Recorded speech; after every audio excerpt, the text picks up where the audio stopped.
21শে November শুক্রবার সকাল ঠিক 10টা 38 মিনিট। ছোট্ট একটু কাঁপুনিতে ঝাঁকিয়ে দিল পুরো ঢাকাকে এবং প্রত্যেকটা মানুষ হৃদয়ের ভিতরে এক ভয় অনুভূত হলো।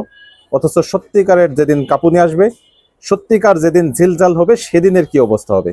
আল্লাহ তাআলা কোরআনে বলেন, যখন পৃথিবীকে আপন কম্পনে ঝাঁকিয়ে দেওয়া হবে এবং ভূমি তার ভার বের করে দেবে এবং মানুষ বলবে তার কি হলো, সেদিন পৃথিবী তার যাবতীয় সংবাদ জানিয়ে দেবে।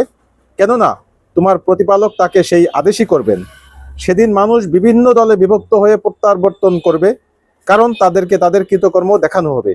সুতরাং কেউ অনুপরিমাণ সৎকর্ম করে থাকলে সে তা দেখতে পাবে এবং কেউ অনুপরিমাণ অসৎকর্ম করে থাকলে তাও দেখতে পারবে।